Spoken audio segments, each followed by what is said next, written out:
Hi everybody, welcome to the New York-Presbyterian Hudson Valley Hospital's Teaching Kitchen. We are doing a virtual class today on how to make your own pesto. So if you are fortunate enough to have a garden or even have access to lots of beautiful fresh basil, this is what we're going to be working with today, primarily this herb. Pesto actually is wonderful because you can use different kinds of things in it depending on what you have available. So we're using basil today, but I've certainly made pesto with a mix of parsley, basil, kale, Swiss chard. So you can kind of mash up different greens into it, and you can certainly use different nuts as well. So today we're going to be using pine nuts. So if you're not familiar with pine nuts, here's what they look like. And they're really nice because they add a really wonderful creaminess to the pesto. So this is the most traditional kind of nut that you would use for this, but I've certainly made pesto with toasted almonds before. Cashews is really good, that makes it nice and creamy as well. So you can adjust it based on what you have available. So I'm going to go ahead and get started. The other ingredients that we're going to be using today to make our pesto are, of course, olive oil. So this is an extra virgin olive oil, and I'll talk a little bit more about that. We're using some Parmesan cheese today. If you wanted to make your pesto without the use of Parmesan, you certainly could. It wouldn't be as salty, so you would need to add salt in that case. But you can leave the Parmesan out of your pesto if you don't want to include any dairy. You can use, there's a product called nutritional yeast, which is available in most grocery stores now. And you can use that instead if you want sort of a cheesy flavor, but still to have the product be dairy-free.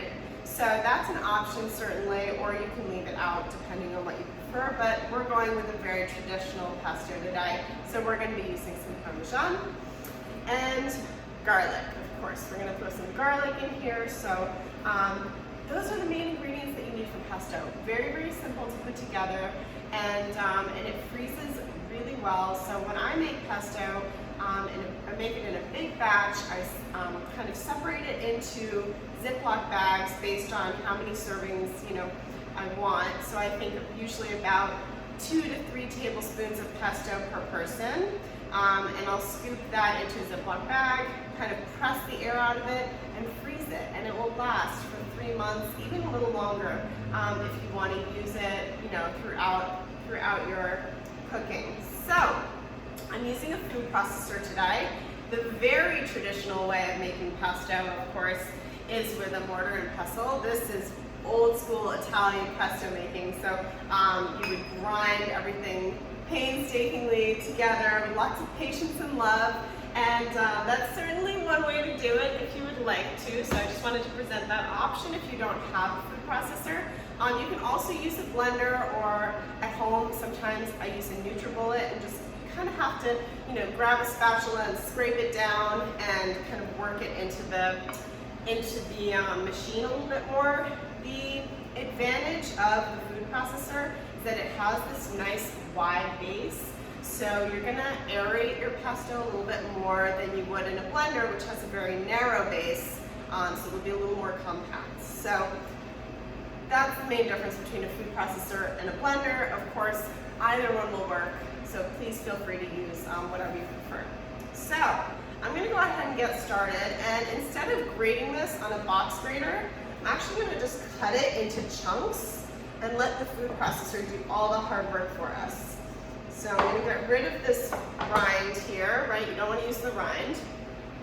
And this you can save. I keep these in a Ziploc bag in the freezer, and I will, when I'm making a minestrone or any kind of soup where I want a little bit of a cheesy flavor, I throw these rinds right in, and it just gives it a soup that really nice kind of umami flavor. So feel free to save these and hang on to them. I'm just going to kind of cut this into blocks, and you'll notice I'm using a chef's knife today. You can use whatever knife you're comfortable with at home. Just make sure you have a good controlled grip and kind of work your way across. So now we've got these cheese cubes, and we're going to pop them right in. I have an S-blade here, right? This is going to make very short work of these Parmesan cubes. and kind of get it a little bit smaller. So let's get this going.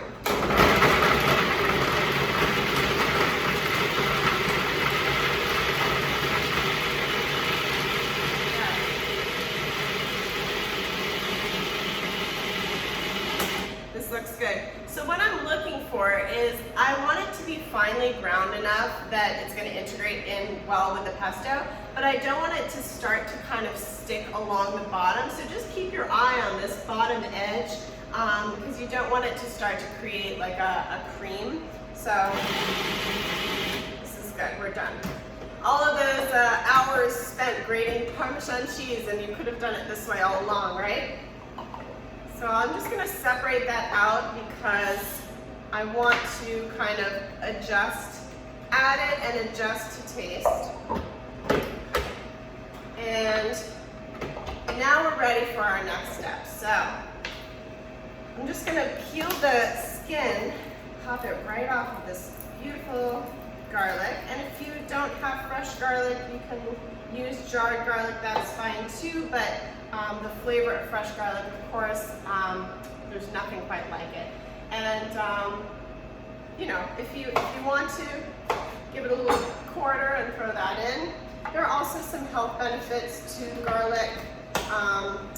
Some studies suggest it could help to support the immune system. There's potential that it may help to reduce blood pressure and perhaps even improve cholesterol levels. So garlic has a lot of things going for it, potentially. So I'm just going to give it a little pulse, kind of mince it down a little bit.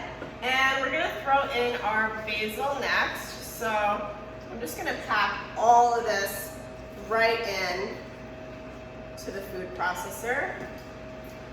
Add a little handful of cheese, and we'll kind of stream the olive oil in as we go. So I'll add a little bit to kind of help it along and get it going. Okay. Oh, let's not forget our beautiful cheese, Parmesan. And again, this is going to add saltiness, creaminess, all the good stuff.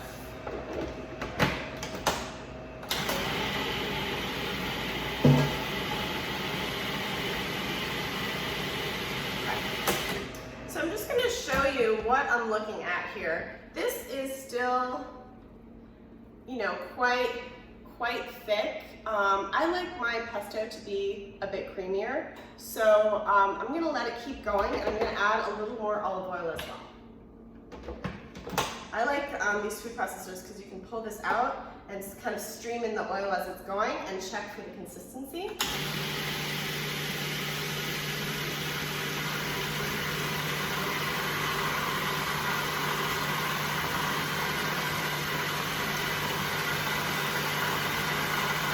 Beautiful, this is looking really good. So you may want to just kind of help it along with a spatula, you know, kind of tuck in the edges there. Oh, it smells so good.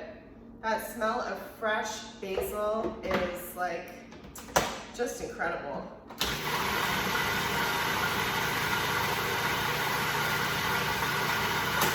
And you don't want to overdo it because you don't want your olive oil to heat, especially the kind of olive oil we're using today. It's extra virgin olive oil. So olive oil is unique because it's actually extracted from a fruit. It's not extracted from a nut or a grain as many other oils are. So the most prized olive oils are sold as unrefined, cold pressed, and shortly after harvest. So as fresh as possible, that's the best top of the line quality olive oil that you can use. Of course, if you have a different olive oil, you can certainly try to make your pesto with that too. But because olive oil is one of the main ingredients in this, you do want to try to find an olive oil that has a flavor that you love. So olive oil can range in flavor based on where it's grown, so sort of the terroir that it's encountering. And you can have a really fruity olive oil, a grassy olive oil, it can be peppery. So there's all kinds of different flavor compounds in olive oil, which makes it really delicious and unique. The pulp surrounding the olive itself is about 30% oil. Usually the olives are grown and then harvested, you know, within 6 to 8 months of reaching their maturity. So they reach their maturity, they're harvested, and they're sold shortly after being, you know, pressed and everything. After the olives are harvested, they're cleaned and they're crushed with their pits and everything else in there, crushed really, really well to form this paste, which is then kind of pressed. And that's how you get the oil to come out of the flesh of the fruit. It's pressed for usually 20 to 40 minutes, and the first pressing is usually called first cold pressed. So that's going to be your top of the line olive oil. If it's pressed again and it's heated, that's going to be a lesser quality oil, just by pressing it repeatedly and heating it. So keep that in mind, that first cold pressed is going to be the oil that's sort of prized for its quality. And quality of the oil is really determined by the amount of fatty acids that are in the oil. So in Europe, they measure it, if it is 0.8% of free fatty acids, then it can have the label of extra virgin olive oil. If it's 2%, then it has the label of virgin olive oil. So that's the main difference. So the quality of the oil is really judged by its overall flavor and the content of these free fatty acids.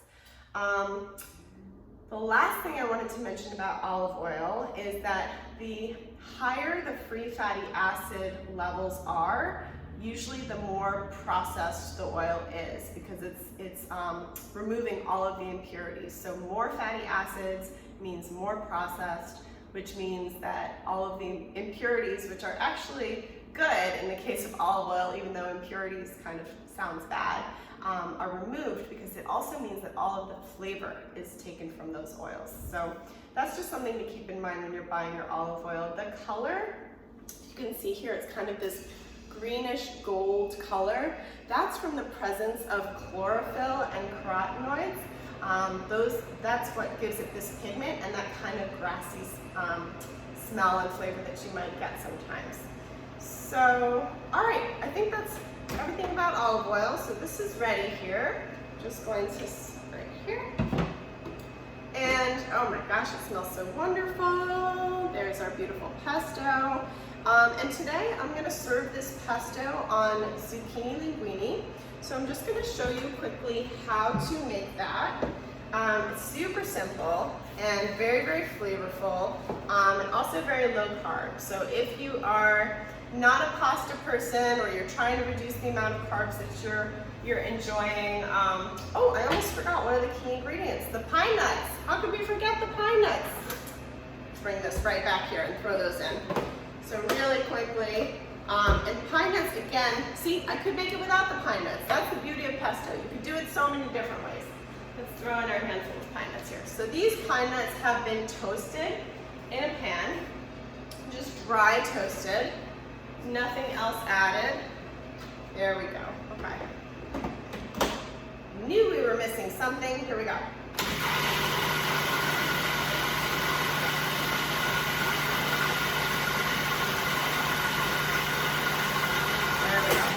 Perfect.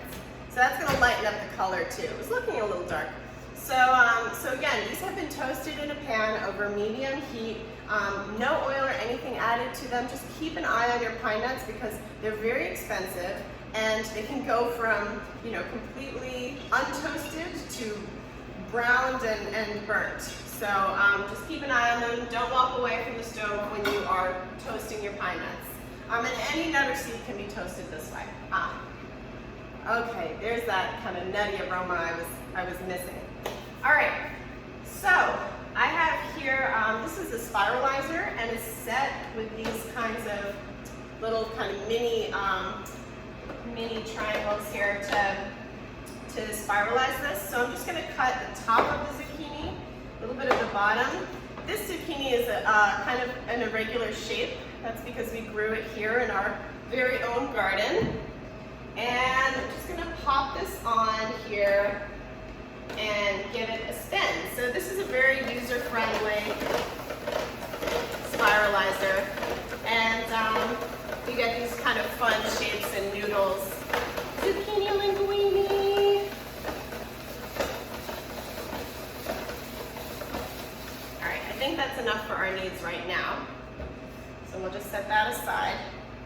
All right, so we have this now beautiful kind of pasta-like zucchini. And this is going to be the base for our pesto. So we're just going to toss this in pesto and it's going to be done. If you wanted to get a little more involved, sometimes I've certainly read recipes where you put salt on the zucchini and you kind of let it sit, and so the liquid drains out and you end up with a little bit more of a like more pasta-like dish. But I think the zucchini tastes good just as it is, so we're just going to work with this. Okay, just get a bowl here, pop that in here, and we're just going to add a little pesto to it, top it off. So I'm just going to add, you know, a tablespoon or two. Actually, this is perhaps more like a quarter cup.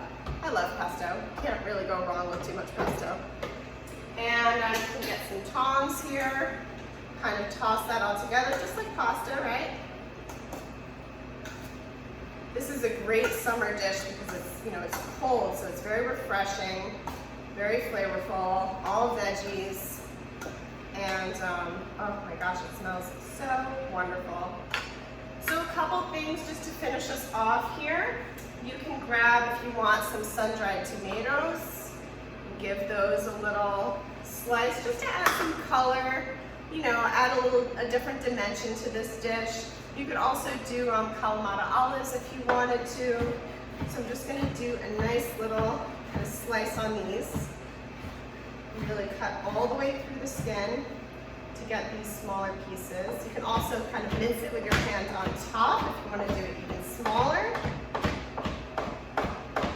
And this again just adds some color, adds another little dimension of texture, right? So very important to include all of those things.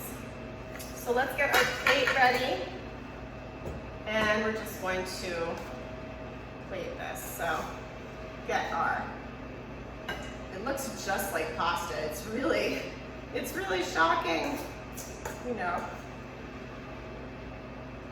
All right, beautiful. Plate this really nicely, off to the side. And similarly, you know, if you wanted to, you could garnish it with some sun-dried tomatoes, maybe a little sprinkle of Parmesan on top, some extra pine nuts. I like to leave those whole kind of as a garnish. Voila! So there you have it. There it is, our beautiful zucchini linguini made with homemade pesto. And again, this is ready to eat just like this. It will also keep in the refrigerator for a day or two if you want to store it and just have it ready for your lunch. I feel like I could even eat this for breakfast. It looks so good. So I hope that you've enjoyed our pesto making workshop today, and that you'll give this a try. Certainly remember you can use some different herbs, throw in some parsley, maybe a little oregano or thyme, whatever you have and you'd like to try to use to make your own pesto. I certainly encourage it because it's a great way to add lots of herbs into your diet, and we tend to minimize the amount of herbs and spices that we use. So please give it a try and let me know how it goes. Thank you so much for joining us at New York-Presbyterian Hudson Valley Hospital's Teaching Kitchen, and happy pesto making!